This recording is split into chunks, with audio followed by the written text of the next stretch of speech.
मुस्तफ़ा करीम अलैहिस्सलाम ने फरमाया मोमिन को कांटा भी चुभता है ना, कांटा भी। दो बुजुर्ग बैठे थे, एक हजरत अहमद रहमतुल्लाह अलैह और एक हजरत शरफुद्दीन मुनीरी रहमतुल्लाह अलैह। तो हजरत शरफुद्दीन मुनीरी कहने लगे कि दोस्त असल में वो होता है जो दोस्त की तरफ से आने वाली तकलीफ पर सब्र करे। जो अल्लाह की तरफ से आने वाली तकलीफ पे सब्र करे वो अल्लाह का महबूब होता है। तो हजरत अहमद फरमाने लगे नहीं, मुझे तेरी बात की समझ कोई नहीं आई। सब्र करे वो अल्लाह का दोस्त है, मुसीबत पे सब्र करे। तो कहा जनाब फिर अगर नहीं समझ आई तो आप बता दें अल्लाह का दोस्त कौन है। तो आप फरमाने लगे जो महबूब की तरफ से आने वाली मुसीबत को उसका तोहफा समझ के कबूल करे वो असल दोस्त होता है। उसका तोहफा समझ के कबूल करे, अपने रब का तोहफा समझे, मालिक का तोहफा समझे कि उसने मुझे तोहफा दिया है, मुझे किसी मुश्किल में डाला है। तो रब करीम बिला मिसाल और बिला तशबीह समझाने के लिए अल्लाह जब किसी को मुश्किल में डालता है, काफिरों को तो उसने मौजें कराई हुई है, बड़ी बड़ी सहूलतें दी हुई है, मुश्किल में डब भी डालता है, अपने नेक बंदों को डालता है। नमरूद और फिरौन के पैरों में कांटा भी नहीं चुभता, उनको तकलीफ नहीं आती। तकलीफ किसे आती थी? अल्लाह के नेक बंदों को तकलीफ आती थी। हजरत राबिया बसरिया जब तक जिंदा रही तब तक बीमार रही। जिस दिन तबीयत ठीक होती तो कहती ऐ अल्लाह तू कहीं मुझसे नाराज तो नहीं हो गया, तू कहीं नाराज तो नहीं मौला। मौला जब तू मुझे तकलीफ देता है तो मैं रो के तेरी इबादत करती, जब मुझे दुख होते हैं तो मैं सजदे में तड़पती। और खुदा बंदा अब तो मैं सुखी हूँ, मौज में हूँ, मुझे रोना ही नहीं आ रहा। तो खुदा बंदा तू कहीं नाराज तो नहीं हो गया मुझसे। दुख तो अच्छे होते हैं, दुख तो प्यारे होते हैं, और दुखों के बाद जो अल्लाह आसानी देता है उस आसानी का फिर क्या ही कहना। उस हजरत अय्यूब अला नबीना अलैहिस्सलातु सलाम बीमार रहे, 60 साल अल्लाह ने तंदुरुस्ती दी। कितने साल बोले? 60 साल। गौर करना बात पर, 60 साल अलील रहे, फिर बीमार हो गए। 18 साल हो गए बीमार हुए। ज़ौजा कहने लगी दुआ कर लें आपको अल्लाह सेहत दे दे।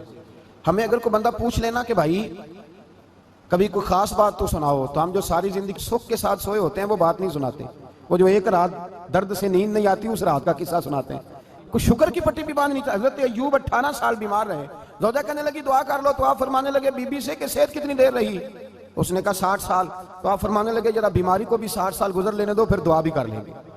ये दुआ की अल्लाह, ये लफ्ज कहे अल्लाह ने सेहत दे दी, तंदुरुस्ती आ गई। एक दिन घर में बैठे बैठे ज़ौजा कहने लगी कि अय्यूब ये बताओ दुख अच्छे के सुख? आप फरमाने लगे सारे दिन ही अल्लाह के हैं पर दुख बड़े अच्छे थे। मुझसे पूछो तो दुख बड़े बड़े अच्छे थे। कहा किस तरह?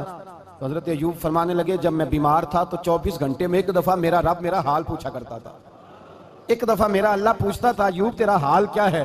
फरमाते हैं 12 घंटे तो लज्जत ही रहती थी कि मेरे रब ने मेरा हाल पूछ लिया है, और अगले 12 घंटे में इंतजार करता था मालिक हाल दोबारा कब पूछेगा।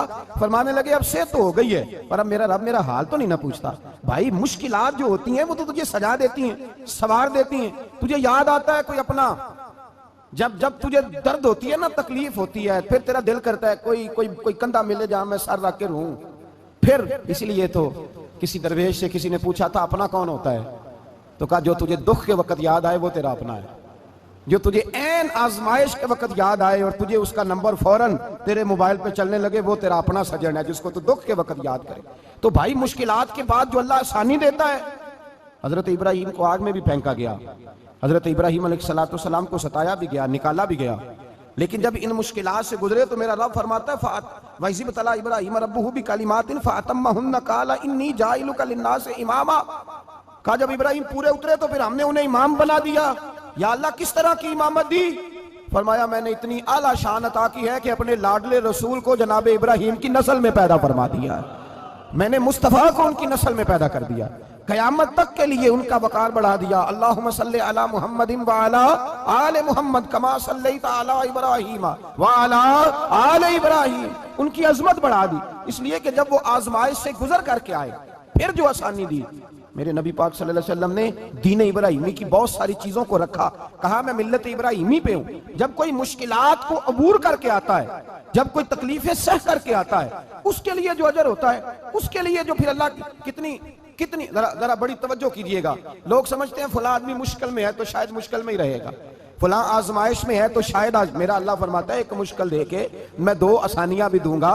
तुम मुश्किल देख रहे हो, मुश्किल ना देखो, वो जो इसको बाद में आसानी आने वाली है, और डबल जो मैं इस पर नेमत करने वाला हूं उसको देखो। हजरत यूसुफ को भाइयों ने कुएं में डाल दिया था, और जब कुएं से निकले तो मिस्र के बाजारों में बिके, और फिर जुलेखा ने इल्जाम लगाया तो हालात बिगड़ गए। हजरत यूसुफ को जेल जाना पड़ा। कितनी कठिन जिंदगी थी, लेकिन मेरे मालिक को कुछ और ही मंजूर था। कुएं में गिरने वाले, बाजार में बिकने वाले, जेल में जाने वाले, इल्जाम लेने वाले जनाब यूसुफ को रब करीम ने उसी मिस्र का बादशाह बना दिया। अल्लाह पाक ने उसी मिस्र का हुक्मरान बना दिया। यारी तेरी सोना है पर अजमैशा तेरियां अग, ये सोना परखिया जावंदा ही पहलो नाल अग्गां दे लग। इसके लिए थोड़ा सा जतन करना पड़ता, थोड़े कठिन हालात से गुजरना पड़ता, थोड़ी आजमाइशों का रूप देखना पड़ता। हम चाहते हैं कि हमें छेड़े कोई ना कोई तकलीफ ना आए, कोई आजमाइश, ये हो नहीं सकता मेरे भाई। नामी कोई बगैर मुशक्कत नहीं हुआ। 100 बार जब अकीक कटा तब जाकर नगी हुआ। हम चाहते हैं कि हमें कुछ भी दिक्कत ना आए, मुश्किलात ना आए, और मुश्किलात तो इंसान को संवारती हैं भाई, वो तो निखारती हैं। कभी पूछा करो जाकर के किसी गंदम के दाने से कि तू कहां कहां से होके आया है, कहां कहां से निकल के आया है, तो वो बतलाएगा कि बड़े मुश्किल मराहल से गुजरा हूं और फिर अल्लाह ने मुझे ताकत दी है कि मैं इंसान के वजूद का हिस्सा बनाऊं। तो भाई कठिन मराहल, आजमाइशें, तकलीफें, ये इंसान को बड़ा इंसान बना देती।